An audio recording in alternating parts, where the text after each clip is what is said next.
lets you go back to the original tongue. Also, all right, so I'm gonna get into a couple of things real quick. So everybody got the bookmarks, huh? Went out? All right. So I'm gonna go into a couple of things real quick. This is off of a website. This is a Jewish website. It's pealin.com. PEALIN.com, right? And in here, they got an article saying pronunciation of Hebrew. I'm gonna just read the top part of it. I'm not gonna actually go all the way into it. But it says, while modern spoken Israeli Hebrew has a more or less consistent standard of pronunciation, there are a lot of radically different ways the same Hebrew words can be pronounced. In religious or historical contexts in different communities, this text is about the Ashkenazi Hebrew, one of the most historically important areas. They say that because they don't want to do everything right now. But it's letting you know that Hebrew went through, it has a lot of different pronunciations. We're going to also grab real quick out of this book I have.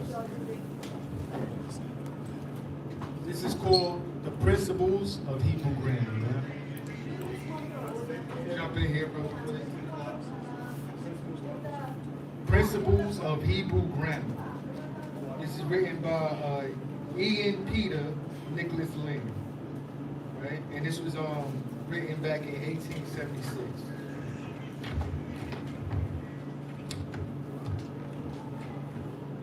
Give me a quick second, right? So I'm gonna go to read right here in the introduction real quick, page 3, right? It says, the Israelites called their language after it had ceased to be vernacular, a sacred language, and they got here written in Lashon Kodesh, or how they would say Lashon Kodesh, right? It says, even when the vernacular, the Hebrew language was not always and everywhere identical, we always had different pronunciations, right? Before the establishment of the monarchy, the tribes of the north, the south, the east, and the middle lived in a state of greater or less separation. Hence, there were even then divergent dialects, and we see this all the way back in the scriptures, right? Grab me real quick, Judges chapter 12, and we're going to start at verse 4. I'm going to be quick, and then we're going to get into that one, I promise. Judges chapter 12, verse 4.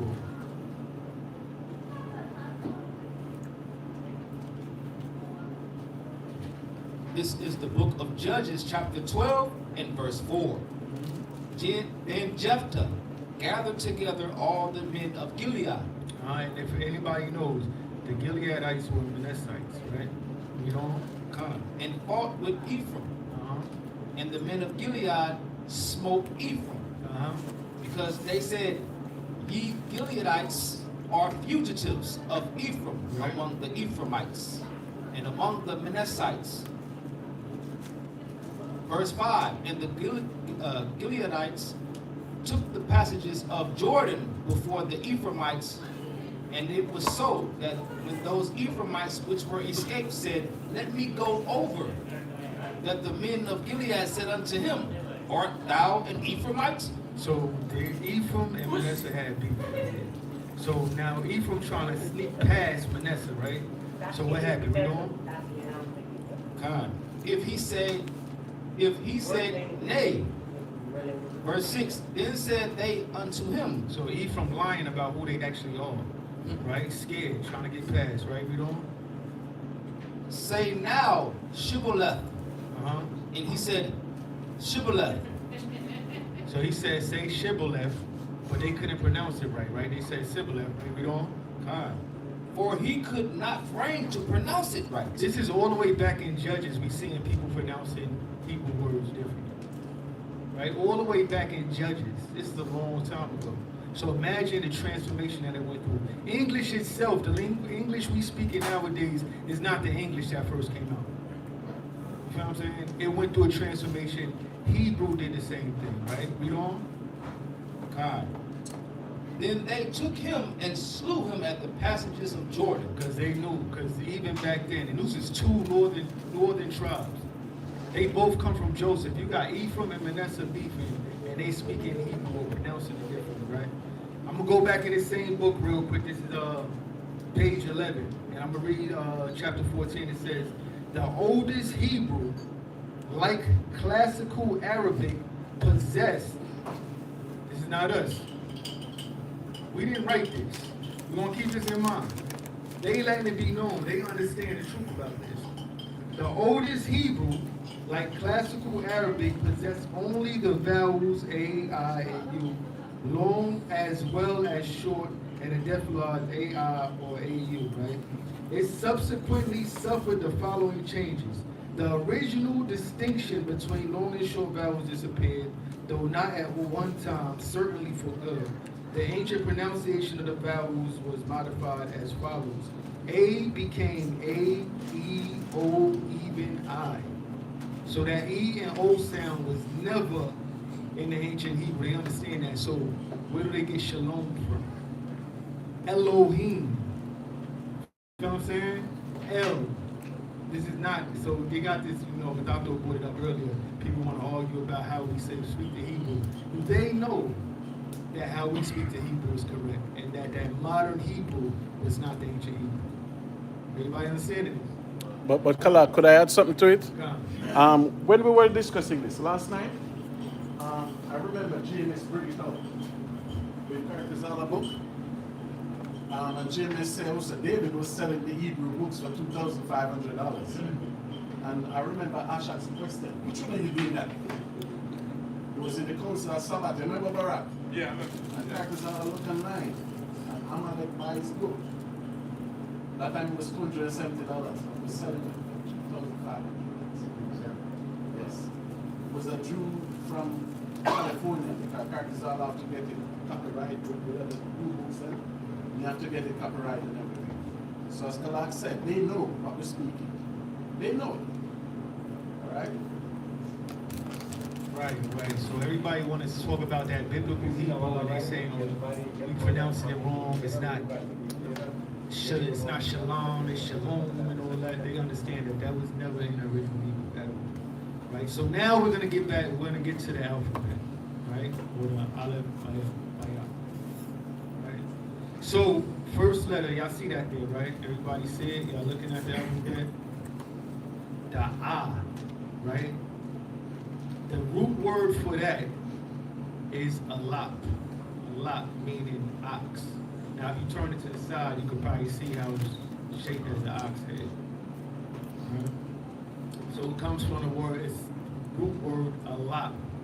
And alap is the ox, and it means, it got every, like I said, every character had their specific meanings to them, right? And this one could stand for God, strong, power, leader, or first, right? And we're gonna see how these, when they put these together, how they make their words. And the I also has a numeric value of 1. Each character has a numeric value too, right? So the second letter we see there is the Ba, right? Which come from Bayaf. Bayaf means tent or house, and the second, and the numeric value of it is 2. And that represents the family, household, in or into. Now, when you put these two letters together, right? A and Ba. Everybody know what Abba is? Yeah. What's Abba? Father, right?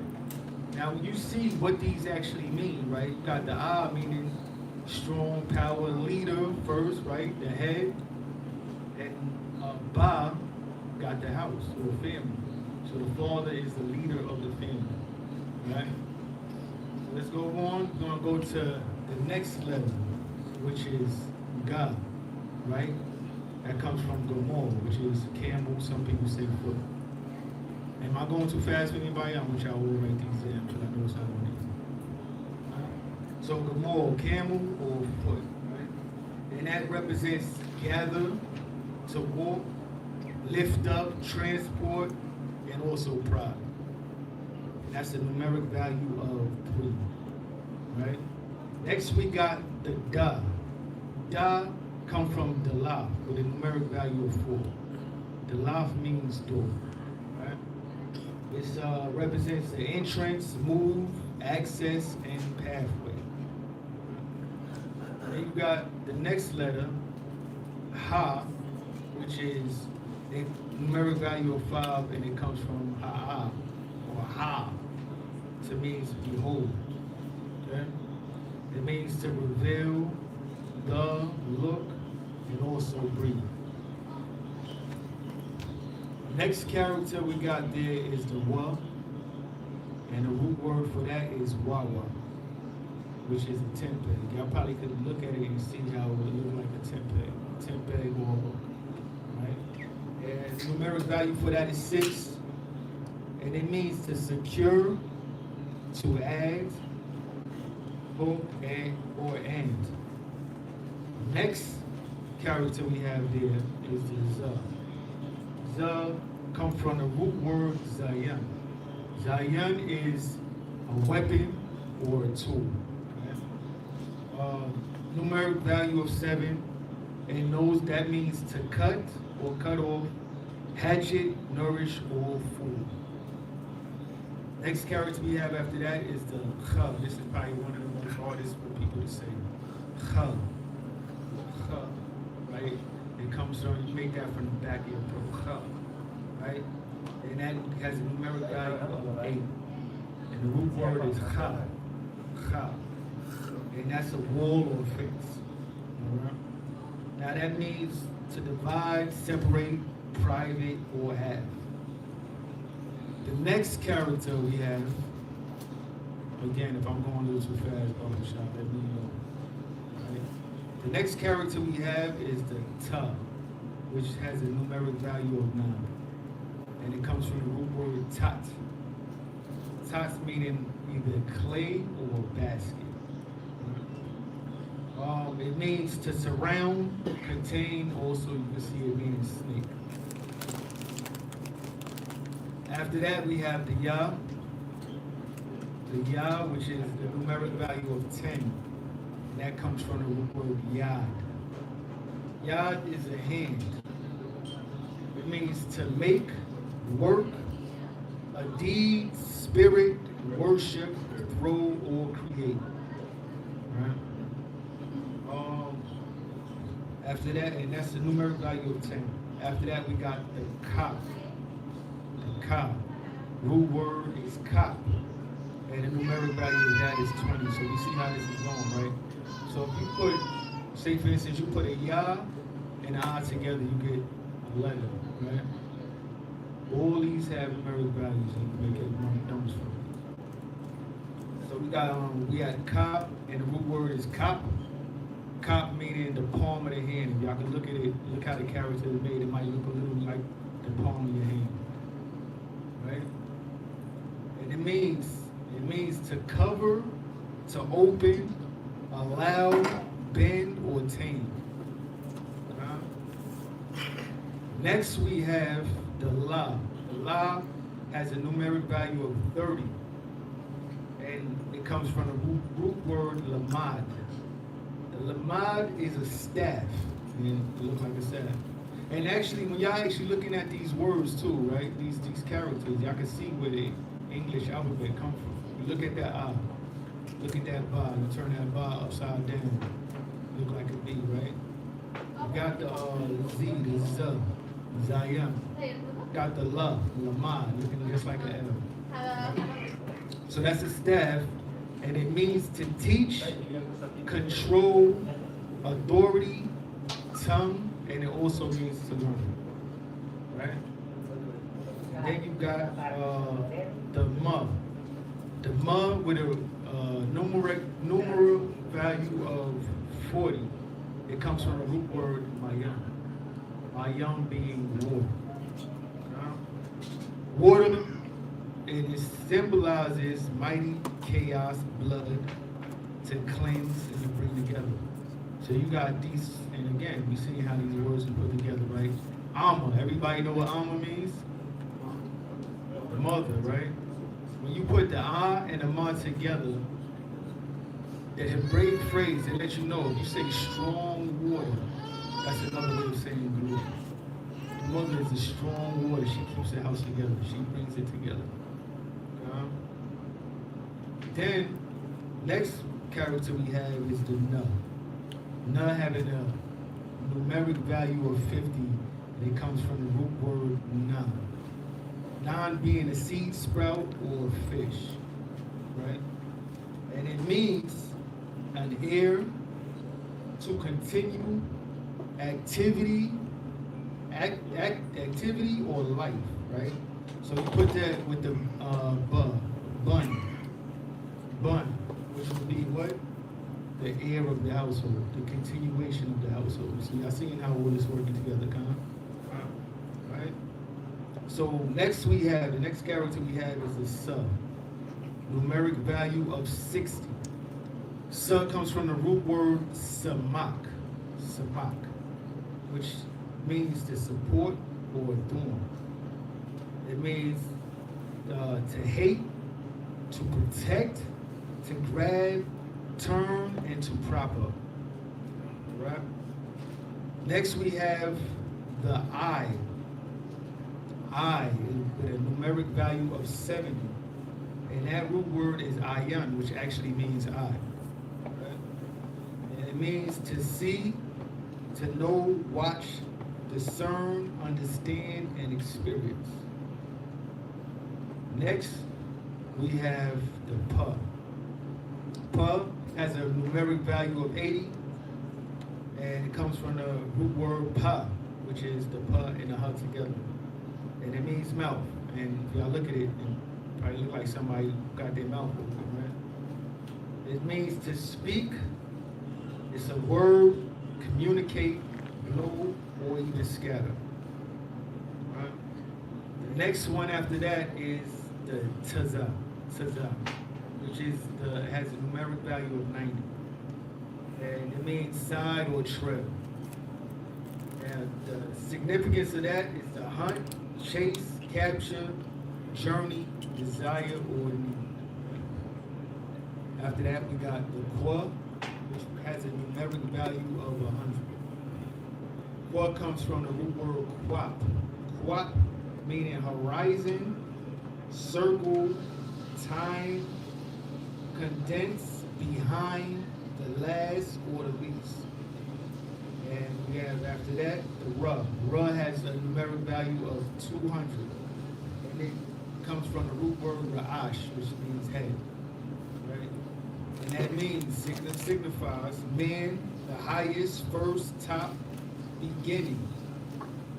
After that we have sha, numeric value of 300. And it comes from the root word shun. Shun meaning teeth.